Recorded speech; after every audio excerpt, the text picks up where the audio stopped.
Bonjour à tous, mon nom est François Letarte et bienvenue sur ma chaîne JDR D30, une chaîne consacrée aux jeux de rôle sur table, Vidrolist, RPG Week 36, fou rire, rigolade et bons moments récents. Écoutez, il y en a beaucoup, hein, je pense qu'il n'y a pas de game où je me roule pas à terre, même si c'est supposé, même mettons que c'est une game où c'est supposé être super sérieux, j'ai un moment hilarant où je vais brailler ma vie en rire.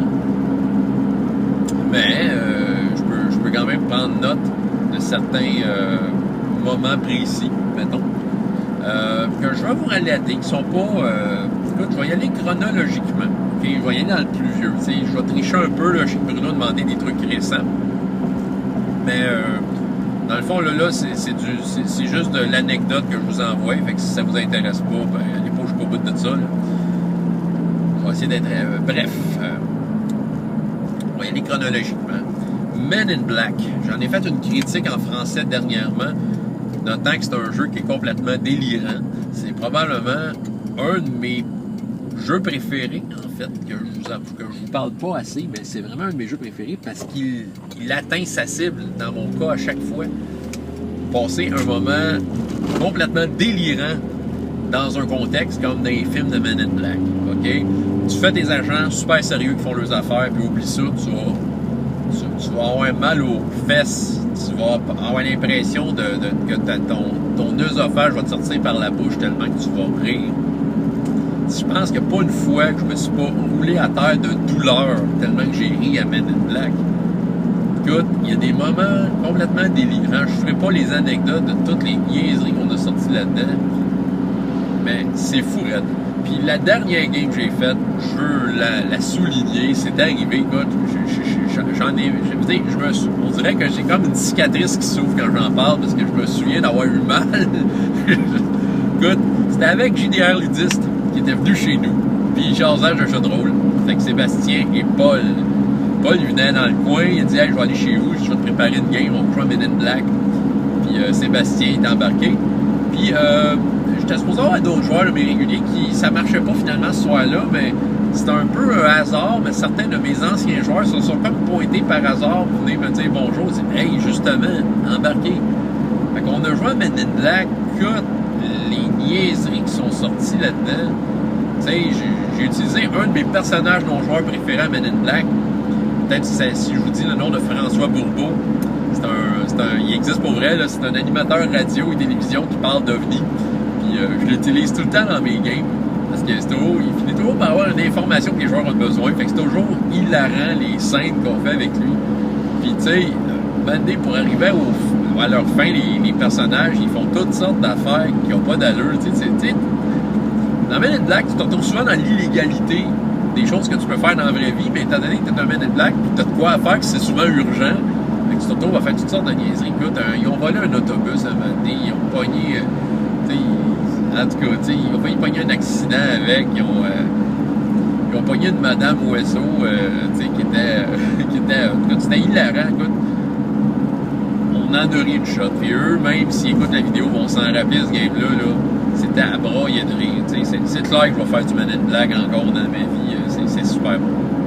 Si je vais un peu plus récemment, je regarde All for One, on a eu vraiment des moments assez uniques dans ce jeu-là. On en a eu un hors-jeu. Je vais vous expliquer c'était quoi. Le moment, en fait, c'est qu'à un moment donné, dans des délires qu'on fait dans des conversations, on a s'est mis à comparer nos personnages avec des musiciens connus.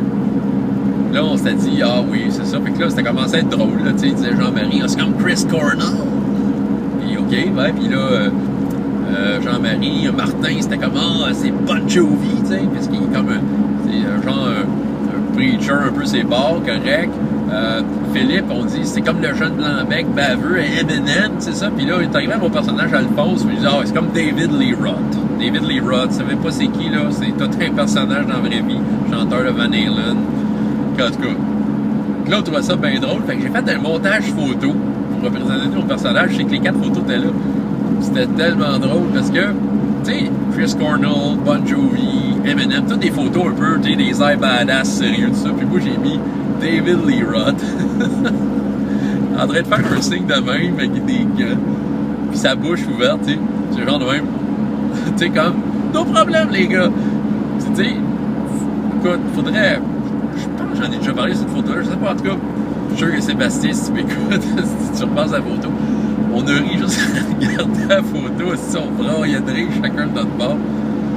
Juste pour dire que, tu sais, c'était hilarant, c'était niaiseux, ça apportait rien de précis à la game, mais je te jure que ça apportait de quoi dans la cohésion de ce groupe-là en joueurs. De brailler de rire à regarder la photo qui avait pas de foutu bon sens. Parce que c'était tellement représentatif de nos personnages malgré tout. Tu sais, genre tous les autres, ah oui, on va combattre le surnaturel, on est des combattants, des mousquetaires sérieux, pis tu sais, t'es comme, moi mon personnage qui est comme le fanfaron du groupe en coureur de jupons, ben tu sais, c'est tellement David Lee Roth, tu sais, nos problèmes les gars, tu sais. Ben tu sais, faut l'avoir vécu, là, c'est sûr que demain ça s'explique mal, mais je suis sûr que Sébastien s'en rappelle, Sébastien alors, pis je suis sûr qu'il broye dans ses shorts présentement. En tout cas. Plus récemment, mais moi, c'est sûr, mon groupe à la maison, c'est une occasion qu'il y ait toutes sortes de situations où on se plie en deux. Là. On se met dans le trouble, mais tout le temps. Je fais juste penser à True 20, une scène où moi, j'essayais de protéger un personnage non joueur, puis les autres voulaient tous le buter. Fait que, tu sais, on était dans un canot, toi. Ils ont décidé qu'ils butaient le gars-là. Moi, je dis non, faut pas le tuer. Puis, en tout cas, c'était le principe la bataille dans un saloon, mais dans un canot, toi. Tout ce que ça a fait comme merde. Ah, qu'on a ri, là. Ah, bordel. On a braillé. Le gars, il est finalement mort. J'étais bien déçu parce que j'ai essayé d'aller le sauver. Ils l'ont poussé dans l'eau. Le gars, il avait une armure. J'ai essayé d'aller l'aider à enlever l'armure. Puis il y a un de mes autres chums qui est arrivé qui poussait parce qu'il voulait pas que j'enlève l'armure parce qu'il voulait que le gars cale. Puis il poussait le gars dans le fond du lot pour qu'il se nègre. En tout cas, ça avait pas de foutu bon sens. Tu sais, au début, il y a du monde qui était indécis à savoir est-ce qu'ils protègent le gars ou s'ils veulent le buter. Le contexte étant que ce gars-là faisait partie d'un clan d'envahisseurs, mais le gars en tant que tel, il était un gars influent, mais il était pas d'accord avec sa gang qui nous envahisse. Fait que, tu sais, pour moi, je voyais ça comme une porte de sortie vers, on va arranger les choses, mais non, les autres, c'est un envahisseur, on va le tuer, en tout cas, tu sais, c'est complètement délirant. À Simbaroum, une scène dans une taverne, j'essayais d'attirer l'attention des gardes en racontant des histoires pendant que mes autres amis essayaient de faire un vol dans une maison. Finalement, il y a des gardes qui sont allés les voir, ils les ont battus, puis le gobelin du groupe a décidé de décapiter ces gardes-là. Fait que pendant que je te racontais l'histoire dans la taverne, le gobelin est arrivé dans la taverne, tiens vos gardes, puis il a pitché les têtes dans la taverne. Bon, puis comment scraper un plan? Ils sont crampés. C'était tellement inattendu, c'était tellement n'importe quoi. Écoute, essayer de rattraper ça. Moi, j'ai essayé de mettre la main sur l'épaule des gardes qui regardaient les têtes roulées. Il dit, faut attraper ce gobelin. Puis là, étant donné qu'il y avait mon attention, il dit, attendez, nous allons boire en l'honneur à la mémoire de ces pauvres gars qui sont morts en service. Puis en tout cas, ça n'a pas marché. Bon, on en a ri une shot, là. Puis dernièrement, Tekuma Gulch du Cowboy. Écoute, on a essayé de faire un plan. Il y avait vraiment des méchants hors la loi qui étaient nettement meilleurs que nous autres, puis qui étaient durs les battre. Puis que là, en tout cas, on a essayé de trouver un plan pour se débarrasser d'eux autres. Ça allait bien notre plan, jusqu'à temps qu'il y en a un dans la gang qui décide d'en tuer un sournoisement. Il était dans le clocher d'église, un gars qui surveillait un peu le village.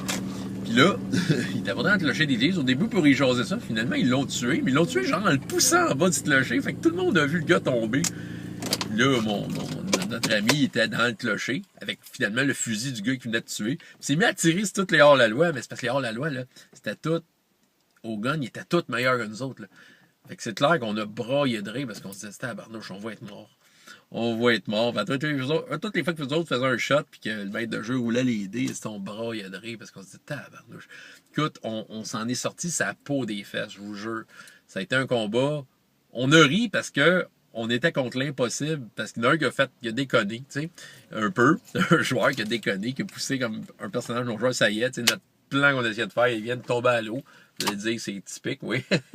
En tout cas, on a vraiment eu du fun, on a ri. C'est ça, des bons moments. Il va en avoir d'autres. C'était ça, RPG Week de la semaine. François Letarte, JDR, des 30 et jusqu'à la prochaine fois. Et autant de plaisir dans la vie que dans les jeux. Au revoir.